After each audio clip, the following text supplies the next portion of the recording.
पहले धरती माता को प्रणाम करता हूँ।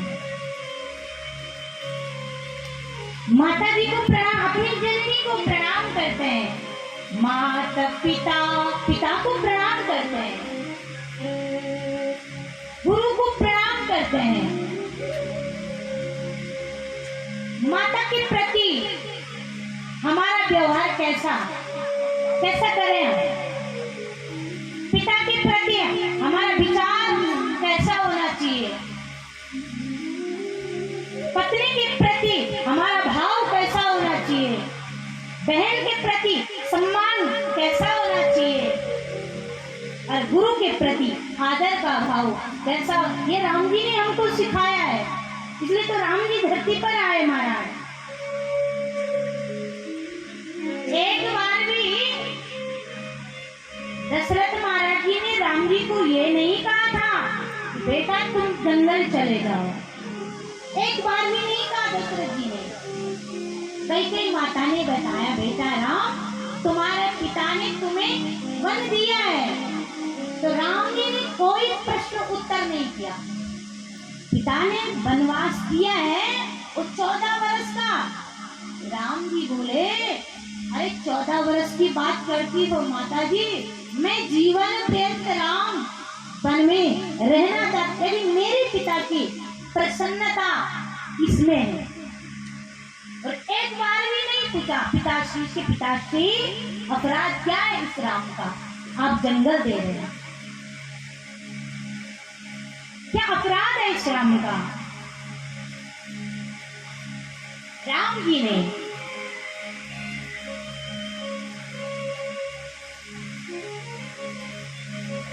एक बार भी अपने मुख से पूछा नहीं पिताश्री को। ये इतना पावन रामचरितमानस है, जिस पिता के प्रति पिता धर्म पिता कर्म पिता ही परमं तपः। पिता ही धर्म है, वो पिता ही कर्म है, पिता ही परमं तपः। पिताश्री ने आदेश किया तो राम जी सहजता से स्वीकार करेंगे महाराज। और आज हमारे भगवान ये दिव्य और पावन जो दिव्य रामचरितमानस का दिव्य ग्रंथ है, ये रतूड़ी परिवार में आया है कि राम जी का दिव्य रामचरितमानस जो प्रथम कांड है, बालकांड, पहला श्लोक है। बाबा तुलसी जी गुनगुनाने लगे।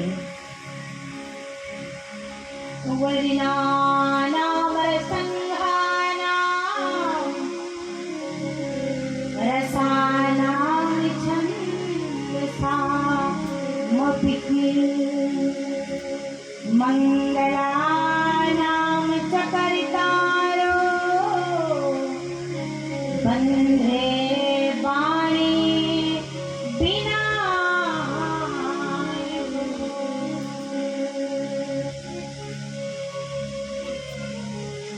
बाबा तुलसी जी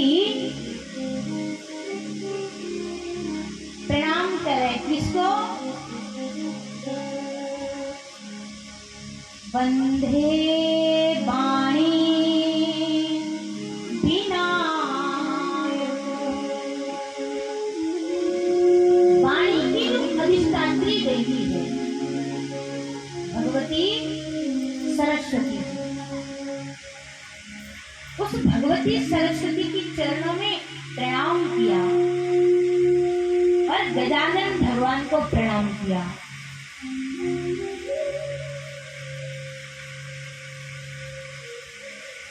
हमारे पास वाणी है, वो ज्ञान नहीं है, फिर किस काम की है वो वाणी? और वाणी है वो ज्ञान ही नहीं है। इसलिए तुलसी बाबा जी ने कहा मुझे ज्ञान भी चाहिए और वाणी भी। वाणी की भी आवश्यकता है और ज्ञान की भी आवश्यकता है। इसलिए भगवती सरस्वती और भगवान गजानन की वंदना करें। रामचरितमानस जो है विश्व का सबसे प्राचीन सदग्रंथ है वाल्मीकि रामायण। वो वाल्मीकि जो रामायण है वो पूरी संस्कृत में है। वाल्मीकि जो रामायण है वो पूरी संस्कृत में, और संस्कृत सबको तो आती नहीं है, आता कि सबको संस्कृत नहीं आती है। तुलसी जी ने कहा कि वाल्मीकि जी ने कहा कि क्या होगा, वेद को छोड़ करके, वेद तो साक्षात भगवान है,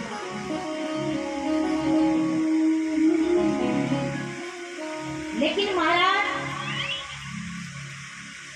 गोस्वामी तुलसी जी संत कृपा और भगवंत कृपा, भगवंत कृपा होगी तो काम नहीं चलेगा। पहली क्या चाहिए?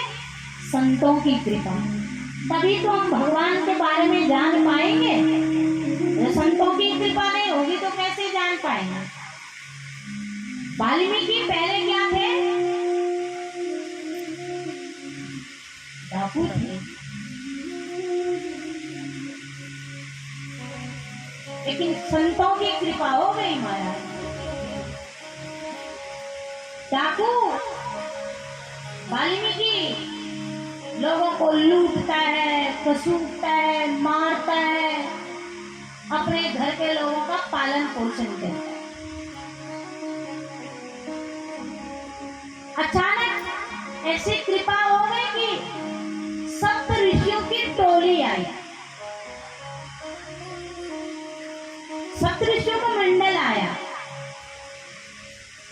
और जब चल रहे थे तो सप्त ऋषियों की मंडली में देव ऋषि नारद जी भी थे। और वाल्मीकि जी को तो आदत है कि मारो मारो, लूटो लूटो, खसूटो, जितना भी माल है सब निकालो।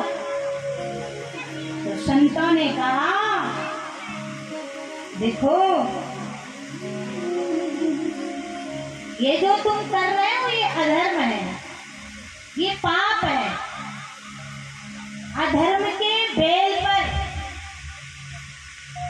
कभी मीठा फल नहीं लगता है। आप क्यों कर रहे हैं? बोला अपना परिवार का पालन करता हूँ, कोई अन्य कार्य भी तो कर सकते हो। नहीं नहीं, मैं इसी से अपने परिवार का पालन पोषण करता हूँ। संतों ने कहा भैया ये तो पाप है। वाल्मीकि जी ने कहा कि जब पुण्य के भागीदार होता भाई, जब मैं कमा करके ले जाता हूँ तो कमाई के भागीदार वो लोग हैं, माँ है, बाप है, पत्नी है, बच्चे हैं, तो पाप के भागीदार भी होंगे। संतों ने कहा सुनो, आप ऐसा करो, आप अपने घर जाओ, एक बार पूछ करके आओ, जो मैं ये कर रहा हूं ना पाप कर्म, इसके भागीदार आप ही होंगे कि नहीं होंगे? तो वाल्मीकि जी घर गए, और जब घर गए वाल्मीकि जी पहले अपने माता पिता को पूछा, जो मैं ये कर रहा हूँ ना अत्याचार, लोगों को मारता हूँ, लोगों का धन छीन करके लाता हूँ, इसके भागीदार आप ही होंगे? माता पिता ने कहा हमने इसलिए तुझे पैदा नहीं किया, तू अधर्म से कमाए और तब हमें दे, इसका पाप तो तुझे ही भुगतना पड़ेगा। हमें पुण्य के भागीदार सभी होते हैं, पाप के कोई नहीं होते। पाप तो उसे ही भोगना पड़ता है जिसने किया है। फिर अपनी देवी जी को पूछा, देवी जी जो मैं कर रहा हूं संतों ने बताया बहुत बड़ा पाप है, इस पाप के भागीदार आप ही रहेंगे। पत्नी और बच्चों ने कहा नहीं नहीं, पुण्य के भागीदार सब होते हैं, पाप के तो भैया उसे ही भोगना पड़ता जिसने पाप किया है। ओहो, अब तो बुद्धि ठिकाने आ गए और सीधे वापस देखा ही नहीं, पलट करके किसी पर भी नहीं देखा और सीधे जो संतों को पैरों पे बांध रखा था रस्सी से। संतों ने कहा हम कहीं नहीं भागने वाले, हमें बांध दो यार तुम, हम यही रहेंगे। तो उन संतों की टोली में देवर्षि नारद जी भी थे। अरे नारद जी ने महाराज जब इस भक्त पर कृपा कर दी, इन संतों की कृपा हो गई, तो यही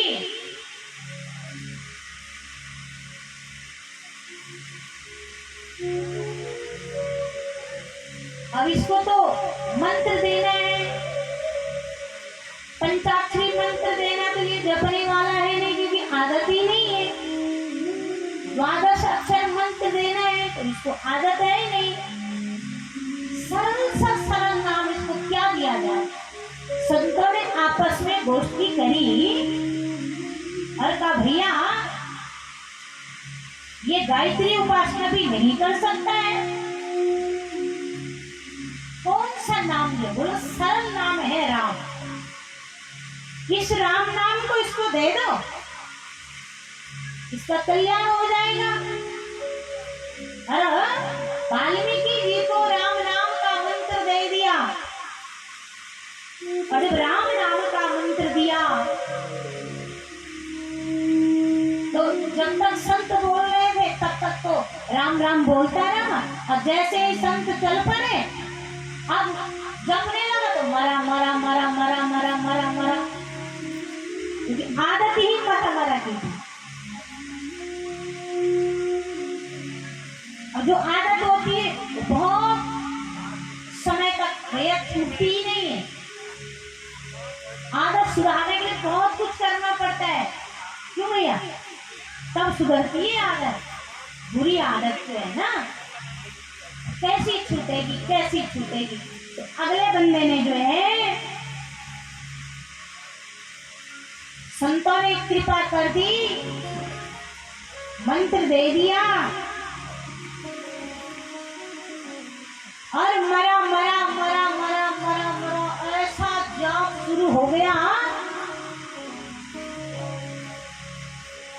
कि शरीर पर दीमक लग गए। दीमक मतलब इसको हम गढ़वाली में क्या बोलते हैं? दीवारा। दीवार रहेगी, लकड़ी पे नहीं लगता दीवार, वो दीमक रहेगी। अब